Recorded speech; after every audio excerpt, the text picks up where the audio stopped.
I want to start today by asking you to think about something so basic, like so deeply embedded in your everyday life that you probably haven't even questioned it since you were, what, in elementary school maybe? Yeah, probably not since you first learned the months of the year. Right. I want you to visualize the calendar hanging on your wall, or, just pull up the one sitting right now on your phone screen.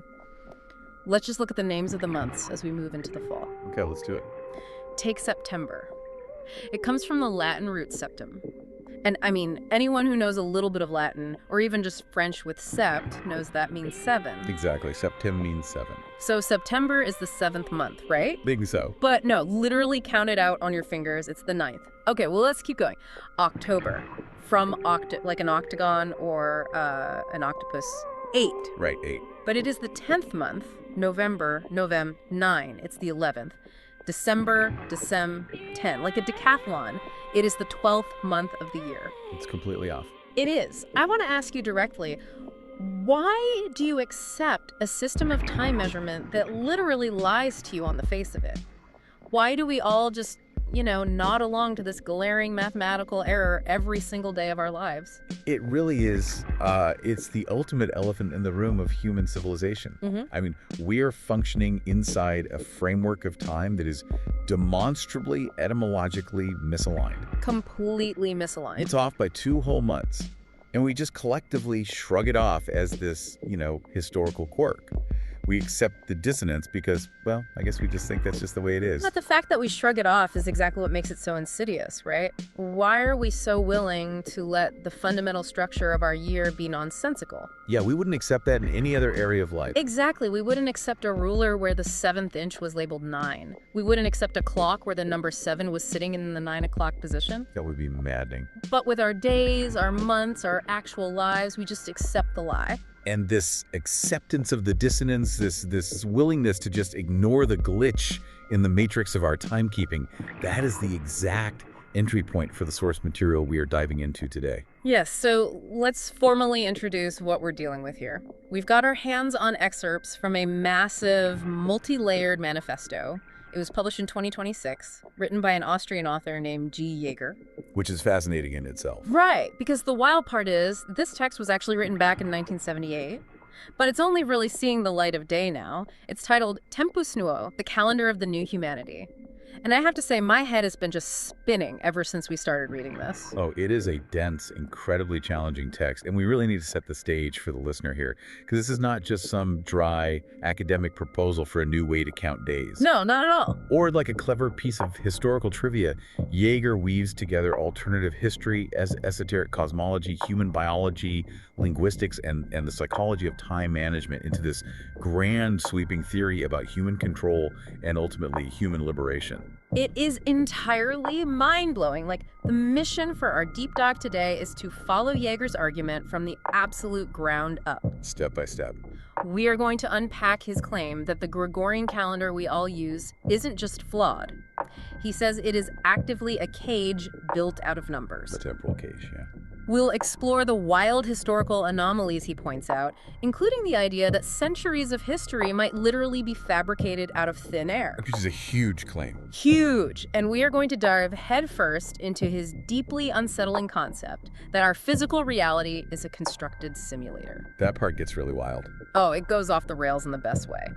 And finally, we'll examine his incredibly elegant solution, which is a 13-month, 28-day calendar that claims to break the psychological cage and actually align us with our true natural rhythms. And I think it's crucial to remember as we go through this, Jäger isn't asking you to immediately believe everything he says. Right. He's just asking you to observe the dissonance you already feel. That exhaustion, the feeling of always being out of time, and to consider if the literal architecture of time itself is the culprit. I just marvel at the premise. The idea that something completely invisible, the calendar, this abstract way we structure our days, could be the ultimate control mechanism. It's brilliant. Because it's hiding in plain sight. Nobody protests the calendar. Nobody rebels against a Tuesday. Right, you just wake up and go to work. Exactly. So, if we are going to understand why Jäger believes we desperately need a new calendar, we can't just start with his solution.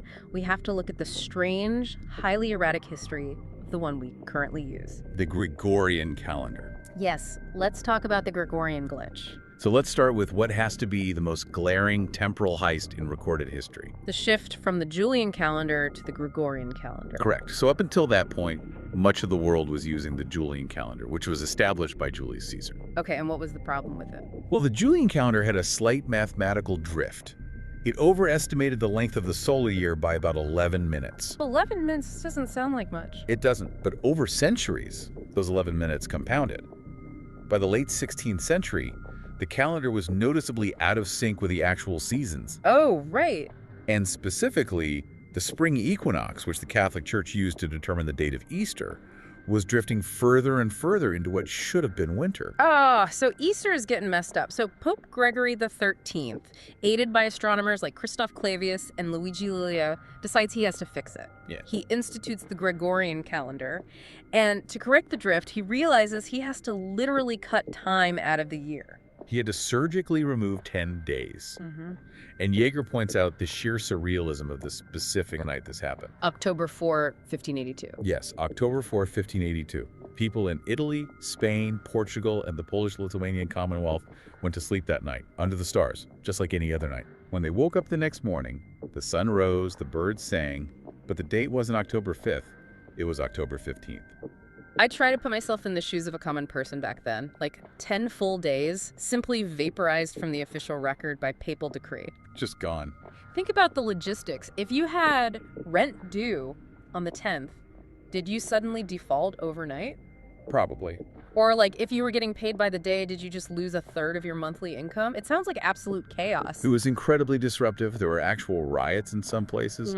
People felt they had literally been robbed of a week and a half of their lives. I would riot too. Right. Now, the standard mainstream historical explanation is that this was simply a necessary astronomical correction. Just a math fix. Yeah, a pragmatic mathematical fix to keep Easter in the right season. Right, but Jäger doesn't buy that it was just a pragmatic fix. This is where he starts pulling at the thread. Yeah, he really digs in here.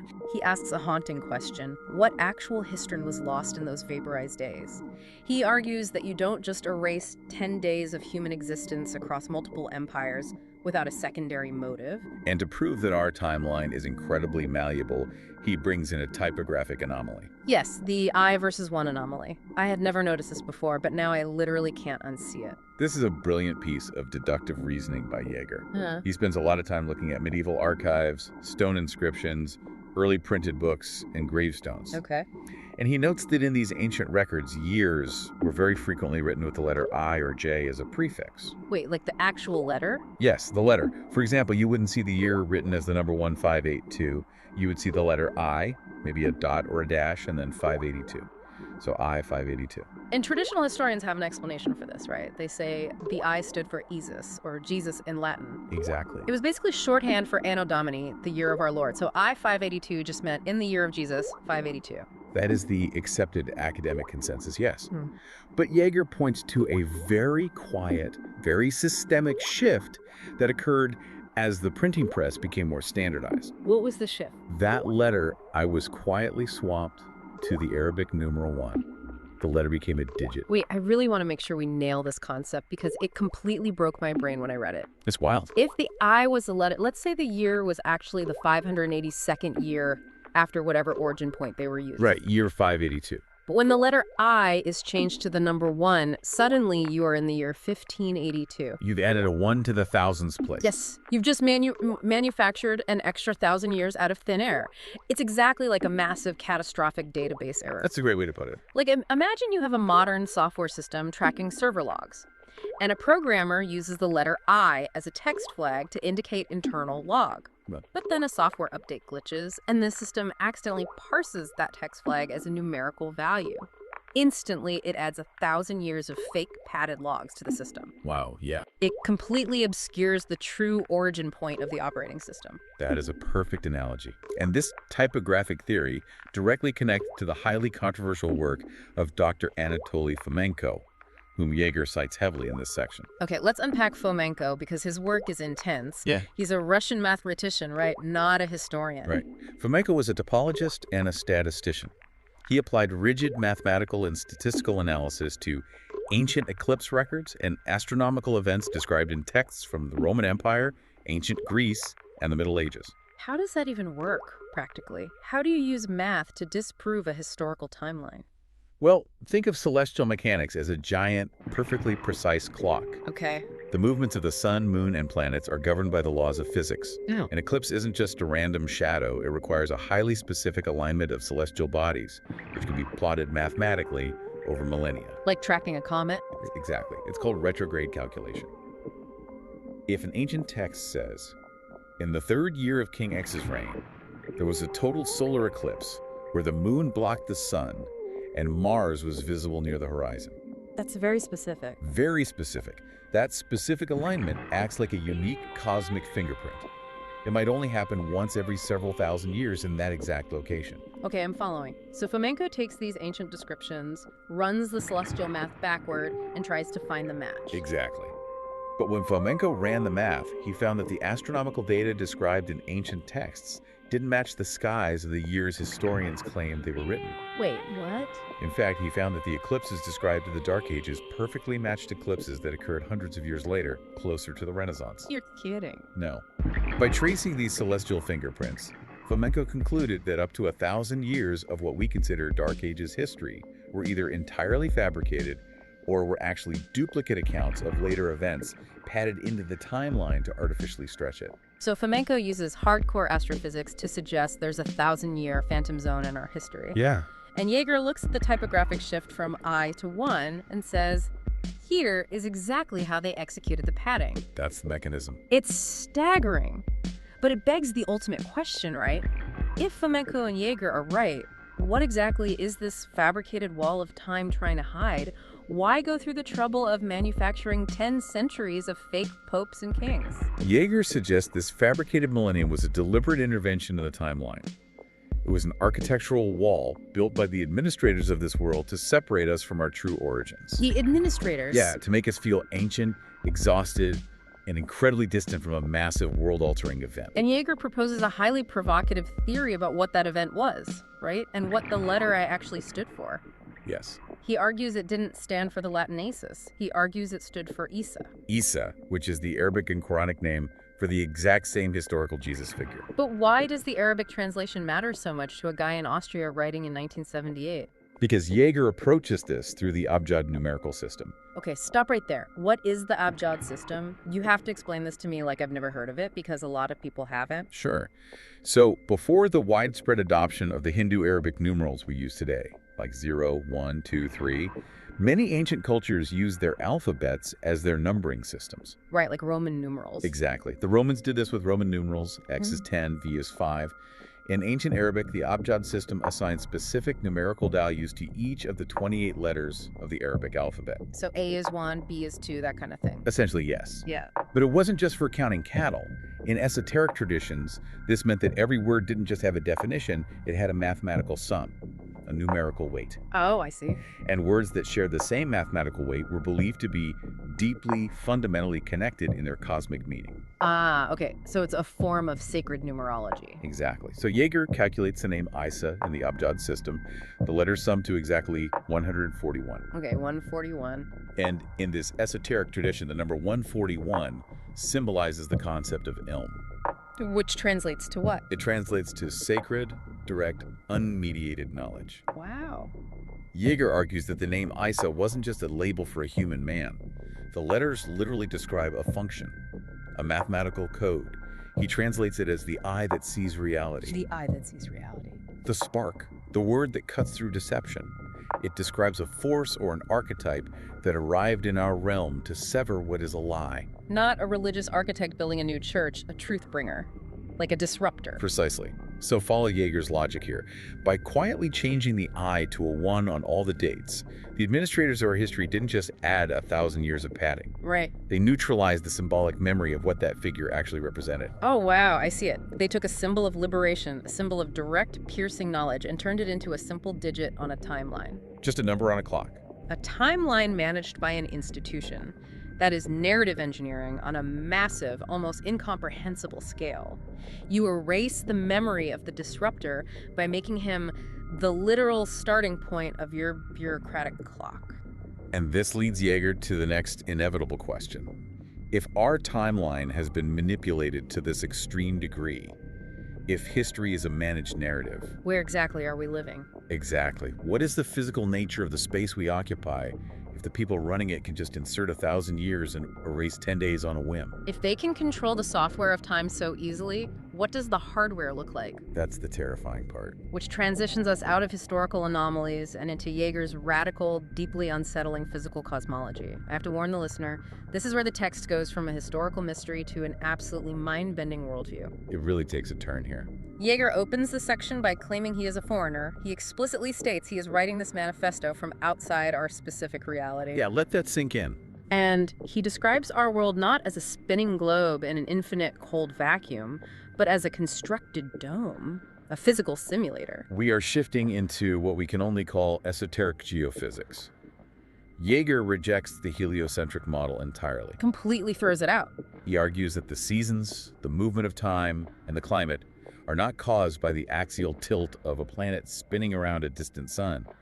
Instead, he introduces the concept of Ruth Negra, which translates to the Black Rock, right? Also known in ancient Eastern traditions as Mount Meru. Yes. He describes this as a massive magnetic central mountain situated at what we call the North Pole. But it's not just a rock. It acts as a projector, or an anchor point. An anchor for what? It calibrates the sun and the moon, which he describes as much smaller local luminaries moving within the dome. Okay, wait, so not millions of miles away? No, very close. He proposes that the sun and moon travel in an expanding and contracting spiral over a flat, stationary map. And to visualize this, he references the Gleason map, right? Yes, the Gleason map, which is an azimuthal equidistant projection of the world. And it's the exact map, by the way, used on the logo of the United Nations. I always thought that logo was suspicious. So how do seasons work in this model if there's no tilt? Imagine the sun circling above that flat map. When the sun's spiral path is tight and circles closely around the central magnetic mountain, it is summer in the inner rings. Meaning the northern hemisphere? Right, the northern hemisphere. Yeah. As the year progresses, the sun's spiral expands outward. As it moves wider, the inner rings cool down into winter, and the outer rings, what we call the southern hemisphere, experience summer. And he actually uses modern geopolitical treaties to support this. He points out that the outer ring of this map is essentially Antarctica. A giant ice wall. An ice wall containing the oceans. And he suggests there are hidden lands, undiscovered continents beyond that ice wall. Which is why nobody's allowed to just wander around down there. Exactly. He notes how heavily regulated the Antarctic Treaty is and how international maritime organizations heavily monitor shipping routes, keeping commercial traffic away from these outer boundaries. He views these treaties not as environmental protection, but as the administrators literally fencing off the boundaries of the simulator. Like keeping the Sims in the pool. Yeah, exactly. But to truly understand the scope of this simulator, Jäger looks at the physical structure containing it. The dome itself. And to explain where it came from, he points to the biblical flood. But he fundamentally rewrites what the flood actually was. Oh, completely. Hang on, you're going to have to walk me through this, because jumping from an ice wall to Noah's Ark is a huge leap. How does he re-examine the flood? He doesn't look at it as a natural disaster or a divine punishment for moral failing. He looks at it as a physical engineering event. Okay. He goes back to the original Hebrew text of Genesis 1, specifically the word rakia. Rakia. In modern English Bibles, rakia is often translated softly as the expanse or the firmament. It sounds like open air. Just the sky. Right. But Jäger and many Hebrew scholars actually point out that the root of rakia literally refers to the action of beating or hammering out metal. Beating out metal. Yes. It originally meant a solid, forged physical vault. A dome that physically separated the waters above from the earth below. A literal, physical, engineered dome. Not poetry. An actual ceiling. Yes. And here is the darkest part of his theory. Jäger claims the administrators of this simulator, the entities running this terrarium, intentionally shattered that forged vault. Wait, why? Why destroy their own terrarium? Because, according to Jäger, pre-flood humanity had become too advanced. They had reached a level of technological and spiritual development that threatened the control system of the simulator. So they were breaking out. Basically, yes. So the administrators executed a reset. They broke the rakia to let the waters from above crash in. It wasn't a punishment for sin. It was a controlled demolition to wipe the hard drive and reset the servers of humanity. Okay, I have to push back here. This is an incredibly compelling sci-fi narrative, but how does he leap from a linguistic translation of a Hebrew word to claiming the sky was literally shattered? It's a fair question. Does he have any physical evidence for this, or is this purely mythological interpretation? He actually brings in a very strange, real-world, modern anomaly to back this up. Have you ever heard of the blue stones of Sierra Leone? Never in my life until I read this text. So in 1990, an Italian geologist named Angelo Pittoni was working in Sierra Leone, West Africa. He was shown some incredibly strange blue stones by the locals. Okay. They were a brilliant, vivid sky blue with white veins running through them. Pittoni excavated over 200 kilograms of this unidentifiable material. 200 kilos? That's a lot of rock. Yeah, he sent samples to laboratories all over the world, the University of Rome, labs in Germany, the University of Tokyo. And what did the labs find? Because if it's just lapis lazuli or like a weird turquoise, that doesn't prove a shattered sky. That's the anomaly. The labs found it was composed primarily of 77% oxygen and 20% carbon, with some trace elements. Wait, oxygen? Yes, and the truly crazy part is the color. The blue color is not a pigment. If you take lapis and crush it, you get blue powder. If you take this Sierra Leone stone and pulverize it into a powder, it loses its color entirely. It turns white. Wait, why does it turn white? Is it like a butterfly wing? Exactly. It's called structural color. The blue doesn't come from a chemical dye. It comes from the microscopic architectural geometry of the atoms themselves. Oh, wow. The way the physical structure is arranged scatters light to produce the color blue. When you crush it, you destroy the physical architecture, and the color vanishes. That is insane. Furthermore, the labs couldn't synthesize it. The high oxygen content shouldn't exist in a solid rock form under normal earthly conditions. And what does Jäger conclude from this? Jäger asserts that these stones are literal, physical fragments of the original rockia. You're kidding. They are pieces of the shattered sky vault, made of a highly advanced, oxygen-rich structural material that fell to Earth during the Great Reset. That is staggering. He's saying the sky was literally falling. Pieces of the dome. And he doesn't stop there. He claims that the original vault was a seamless single layer of this blue material. But after the catastrophic reset, the administrators had to patch the hole they created. They had to weld it shut. Right. And he claims that what we look up at night and call the Milky Way, that milky band of stars, is not a distant galaxy viewed from the edge. No. He claims it is the visible scar, the 7-layer emergency weld or patch job of that historical fracture. I'm just sitting here processing the sheer scale of this imagination, or deduction, however you want to categorize it. It's massive. We started this deep dive talking about a mathematical error in the Gregorian calendar, and now we're talking about a literal shattered sky made of blue structural oxygen stone and the Milky Way as a cosmic weld. It escalated quickly. But I have to ask, how does a calendar tie into a shattered dome? I'm losing the connective tissue here. Let me walk you through the logic, because it actually connects perfectly. If the administrators of this world executed a massive physical reset of the environment, shattering the dome, flooding the realm, nearly wiping out humanity, Right. They couldn't just leave it at that. If you wipe a hard drive, you have to reinstall an operating system. You have to reprogram the survivors so they never reach that dangerous level of advancement again. Ah, okay. And the most effective, pervasive way to program a population is by structuring how they perceive reality on a daily basis. You structure their time. Yes, you put them in a temporal cage so they're too exhausted to look up at the weld in the sky. Okay, that makes terrifying sense. The physical cage is the dome, the psychological cage is the calendar. Precisely. And Jäger argues the blueprint for that psychological cage isn't arbitrary. It is written in the very geometry of our solar system. Which brings us directly to the geometry of control, and specifically the Saturn cube. This is where we need to be careful. Yes. Now, before we dive into this next part, I need to put a massive disclaimer on the table for our listeners. We are about to explore Jäger's highly esoteric, deeply provocative interpretations of comparative religion, sacred geometry, and modern worship. Right. As hosts, we are not endorsing these religious views, nor are we denouncing them. Our job today is strictly to outline the fascinating, albeit controversial, synthesis of ideas presented in the source material. That's an important frame, because Jäger goes right for the throat of organized religion here. He begins this synthesis by looking at the planet Saturn. Okay, Saturn. Saturn has always been mythologically associated with time, limitation, restriction, and authority. Yep. But Jäger points to a modern, observable fact discovered by the Cassini spacecraft mission. The storm. There's a massive, perfect, permanent hexagon etched into the swirling storm clouds on the north pole of Saturn. A perfect six-sided polygon. And Jäger points out a fundamental principle of geometry here. If you take a pencil and draw a hexagon on a piece of paper, you are in a two-dimensional space. Right. But if you draw three lines intersecting in the center of that hexagon, what does it instantly look like? It looks exactly like a three-dimensional cube tilted on its axis.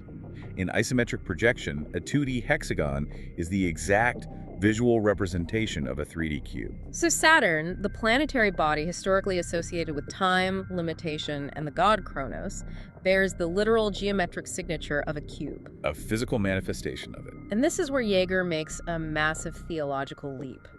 He defines the cube as the geometric cage of matter. Yes. He argues that the cube is the structure that manages time, karma, spiritual debt, and forced reincarnation within the simulator. It is the ultimate symbol of rigid artificial containment. Because nature doesn't build boxes. Exactly. You don't find perfect 90-degree angles in the natural organic world.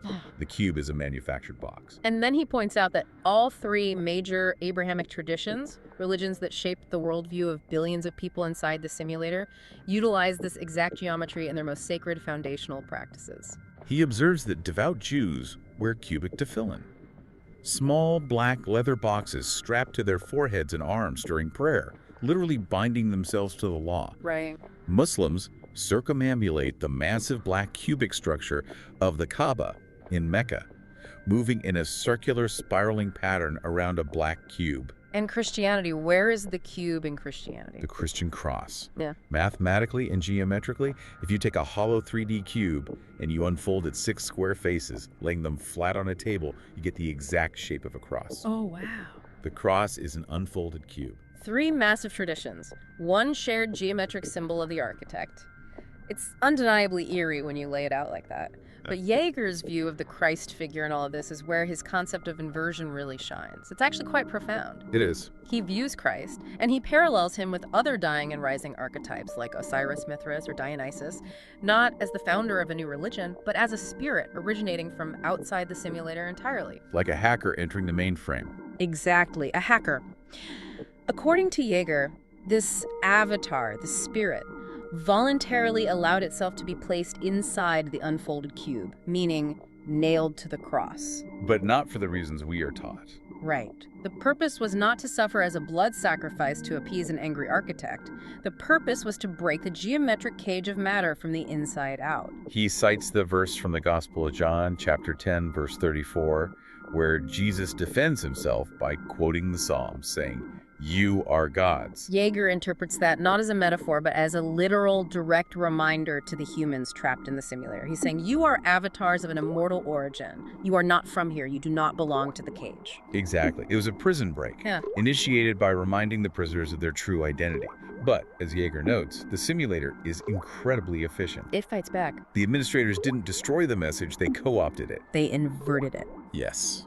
The system quickly buried that liberating message under layers of religious hierarchy, dogma, guilt, and fear.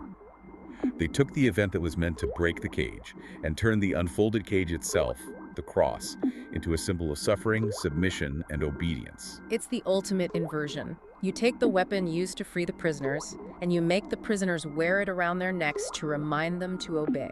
Inversion is Jäger's central, recurring theme. The control system takes symbols of ultimate liberation and meticulously distorts them into instruments of control. That is so dark. But this control isn't just historical or geometric or locked away in ancient religious texts. Jäger argues that this control is maintained actively every single day by all of us through the very language we speak. Which brings us to a section of the text that really made me reevaluate my morning routine. Section 4, the etymology of exhaustion, or as Jäger formally calls it, programmed resonance. This part is fascinating. To bring this grand cosmology down to the daily level, Jäger argues that we are unwittingly maintaining the walls of the simulator through our language. Let's walk through his breakdown of the weekdays. Sure. We just think of them as functional names on a planner, but when Jäger unpacks the Greco-Roman and Norse gods these days are named after, it becomes incredibly dark. Let's start the work week. Monday. Dies Lunae, the day of the moon. But Jäger points out that in ancient esoteric traditions, the moon isn't just a glowing rock. It is represented in its aspect as Hecat, the goddess of witchcraft, crossroads, and the realm of the dead. Exactly. You start your grueling work week under the gaze of the goddess of the underworld. What a way to start a Monday. Right. Then you move to Tuesday. Mars, the god of war. But specifically, in the ancient mindset, Mars represented mindless, irrational violence and bloodlust. It's the day the friction of the week really begins. Then Wednesday, Mercury. Or in the Germanic Norse tradition, Woden's Day, Odin. Now, Mercury isn't just the messenger with winged shoes. He is the psychopomp.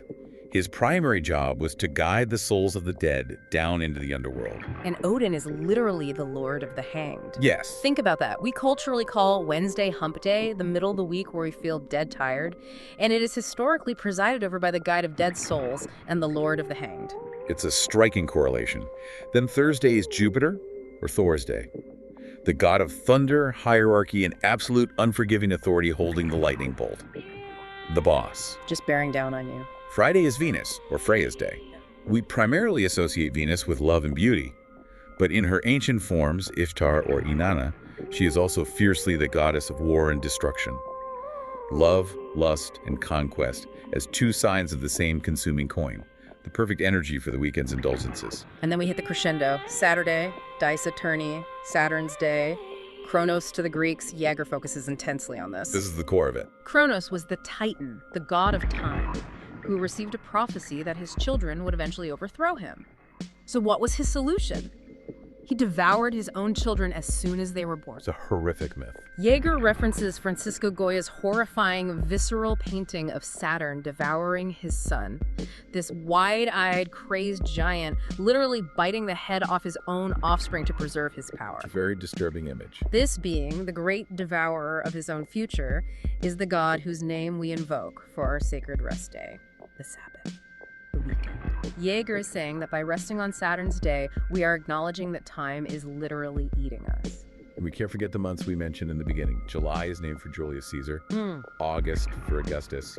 Jäger views these as monuments to pure mortal arrogance, men who decided to stamp their own names on the architecture of time itself. Yeah, just claiming it. Jäger calls this entire system programmed resonance. His concept is that a name is not just a passive label, it is an active invocation, a frequency. When you wake up, look at your phone, and say, ugh, it's Tuesday, you are unconsciously activating an architecture of conflict. You are harmonizing with Mars.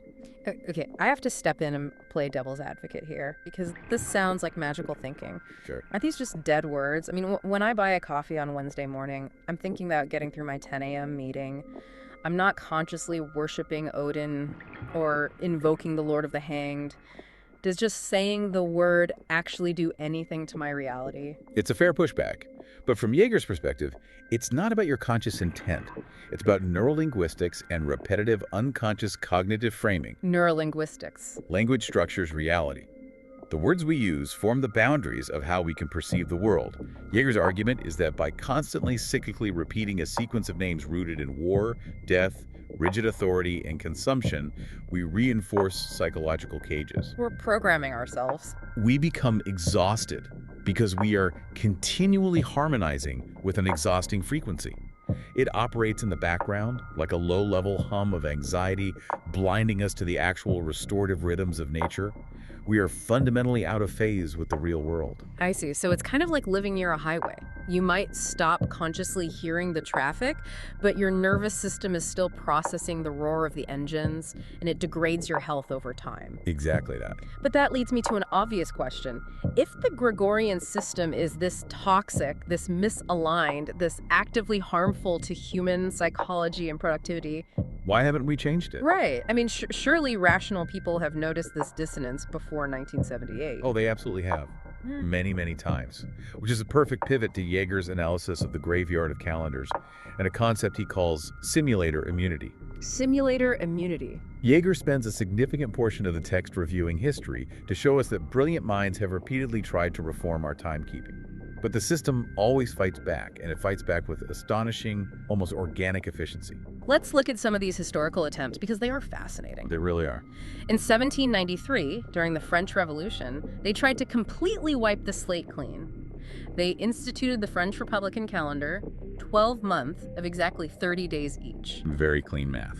They got rid of the 7-day week and instituted 10-day weeks, called decades. They stripped away all the Roman gods and named them months after nature, months of harvest, frost, heat, and rain. It was a purely rational Enlightenment-era design, but it only lasted about 12 years. Why did it fail? Partly because a 10-day week exhausted the workers. Waiting 9 days for a rest day was brutal. But politically it failed because Napoleon Bonaparte eventually needed the support of the Catholic Church to legitimize his coronation as emperor.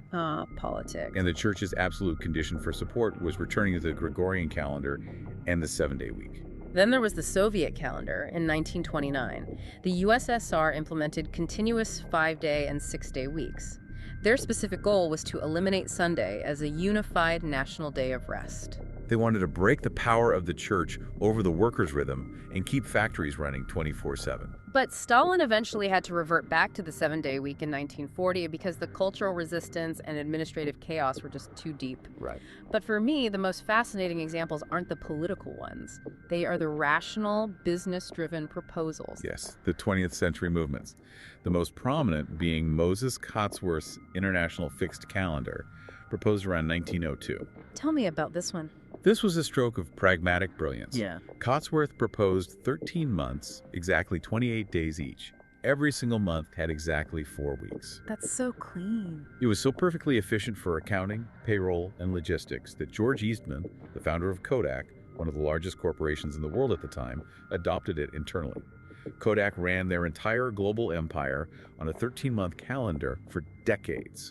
And following that momentum, there was the World Calendar Movement, which was heavily debated at the United Nations and the League of Nations from the 1930s through the 1950s. It had the backing of scientists, businesses, and numerous countries. It was a serious, viable global proposition. And yet, both Cotsworth's 13-month calendar and the world calendar ultimately crashed and burned. And they failed for the exact same, highly specific, almost mathematical reason, the blank day problem. let me explain the math of the blank day, because it is the linchpin of the control system. Please do. If you have 13 months of exactly 28 days, 13 times 28 equals 364. But the solar year is roughly 365 and a quarter days. To keep the calendar aligned with the seasons, Cotsworth had to account for that missing day. You can't just lose a day every year. Right. So he put in a year day, a blank day at the end of the year that wasn't a Monday, a Tuesday, or a Wednesday. It was just a holiday outside of the week entirely. Right, and while that makes perfect sense to an accountant, it was an absolute nightmare for a theologian. Oh, complete nightmare. Because mathematically, inserting a blank day broke the continuous, unbroken cycle of the 7-day week. Exactly. Imagine the blank day falls on a Friday. The next day, which normally would have been Saturday, the Sabbath, is suddenly pushed out of alignment. Sunday becomes the new Saturday. It's like a blockchain. If religion is an unbroken chain of 7-day blocks stretching all the way back to Genesis, a blank day is an invalid block. It breaks the whole historical chain. That's it, exactly. If you disrupt the 7-day cycle, a devout person literally doesn't know when their holy day is anymore. That is the perfect analogy. And because it broke the blockchain of the week, Jewish, Seventh-day Adventist, and Catholic advocacy groups mobilized massive opposition. They fought back hard. They lobbied governments and the UN aggressively, arguing that the 7-day cycle established by God at creation could not be interrupted by a secular bureaucratic blank day. They killed the calendar reform movements dead. It's an incredible irony. A system built by Kodak for pure, unadulterated corporate efficiency was defeated by ancient religious adherence to the 7-day week. This is exactly what Jäger terms simulator immunity. The immune system of the dome. The control system, the administrators of the dome, if you will, doesn't need to deploy armies or send lightning bolts down to defend the Gregorian calendar. It relies on the cultural and religious resistance of the dome's own inhabitants to neutralize any threat to the cage. Wow. The people inside the cage defend the bars of the cage because they have been taught that the bars are sacred. So how do you beat a system that uses its own prisoners as its immune system? You can't fight it head on. If you try to force a change, the immune system rejects it. Right, it just attacks the virus. Which leads us directly to Jäger's masterstroke, Section 6, the TEMPUSNUO solution, or as he wonderfully subversively titles it, Writing Gregory's Madness. I love that title. To defeat simulator immunity, Jäger realizes that TEMPUSNUO cannot try to destroy the Gregorian calendar. It doesn't ask the UN for a mandate It doesn't ask the Pope for a blessing. No, It secretly rides on top of it. It acts as a parallel operating system installed in the mind of the individual user. Let's lay out the core architecture of TEMPUSNUO. It relies on the natural math Cotsworth discovered. It is 13 months. Each month is exactly 28 days. That gives us a beautifully symmetrical 364 days. Beautiful. But as we just established, the 365th day, the blank day, is what triggered the immune system and destroyed Cotsworth. How does Jäger solve the blank day problem? Through a Janus psychological workaround of coexistence.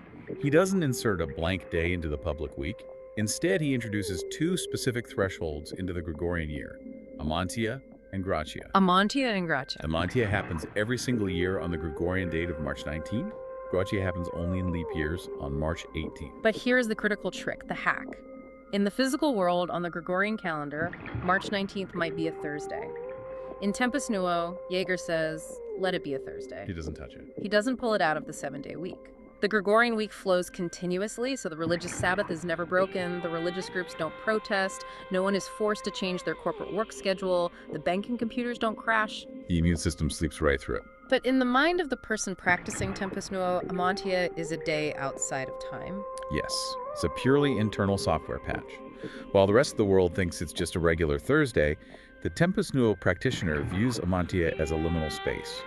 A day dedicated to gratitude, reflection, and deep pause before the new cycle begins. You still go to work, but your internal orientation has shifted. And then, the TEMPUSNUO year officially begins the very next day, on March 20th. Which is no accident. March 20th perfectly aligns with the vernal equinox. The true start. The start of spring in the northern hemisphere. The true astronomical awakening of the Earth. The first day of the first month, which Jäger calls Virus. And because we start on the equinox, everything suddenly falls into its rightful etymological place. Think back to our opening hook. Yes. We said September means 7, but it's the 9th month. In TEMPUSNUO, if you start counting in March, the 7th month falls perfectly over late August and September. Jäger renames it Zarin, but it occupies the 7th slot. October, the 8th month, perfectly aligns with Dorval. November the 9th aligns with Merrill. And December the 10th aligns with Lumiel. It just clicks into place. The displaced months finally return home to their correct numerical positions in the cycle. The lie we talked about in the first minute of this show is instantly resolved. It creates an immediate sense of cognitive harmony. And Jäger goes further. He completely overhauls the toxic lexicon of the week. He replaces those exhausting, warmongering Roman and Norse gods with a sequence of energetic states. Let's look at the new 7-day cycle. Sorel is the day of activation. Zinir is focus. Meku is action. Equal is balance. Terrell is peak output. Kilor is deceleration. And finally, Tassis. Tassis. I absolutely love this concept. Tassis replaces Saturday.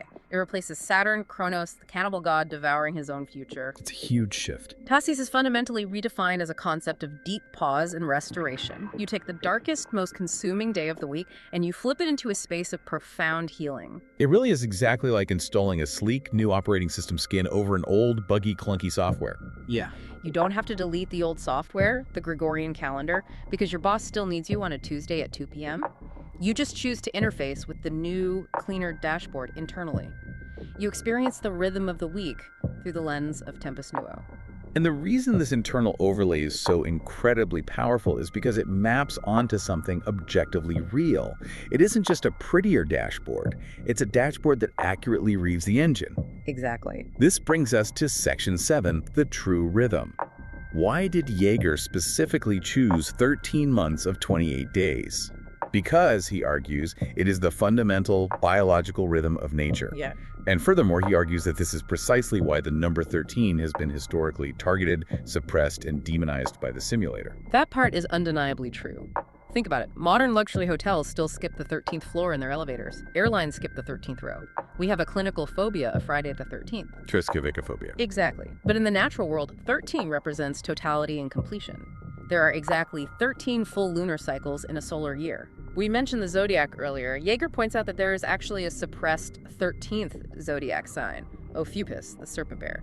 It sits right between Scorpio and Sagittarius on the ecliptic. Yeah, the forgotten sign. It is an ancient symbol of medicine, healing, and wisdom. But the Babylonian system literally erased a constellation from astrology just to make the math fit a neat, divisible 12 months, 12-sign cage. And Jäger even touches on the ultimate taboo, the Last Supper. Yes, 13 men at the table. Traditional Christian folklore associates the number 13 heavily with Judas, the betrayer, the one who brings death.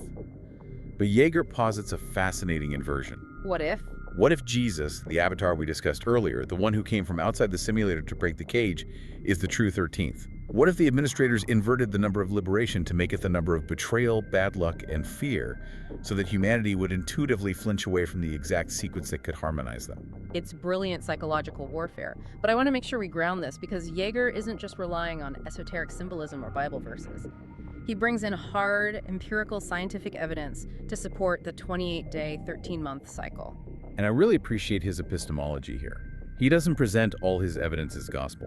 He breaks his data into 3 distinct categories of rigor. It's a very honest, intellectually sound approach. Category A is strong, causal, empirical evidence. Category B is statistical correlation, patterns we observe but can't fully explain the mechanism for yet.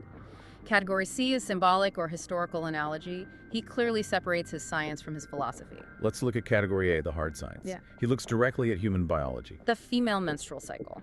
Tracked by modern reproductive apps like Clue, which have hundreds of thousands of user data points, the global average cycle length is between 28.5 to 29.3 days. Right. The very mechanism of human creation is fundamentally tied to a 28-day rhythm, not a 30 or 31-day Gregorian month.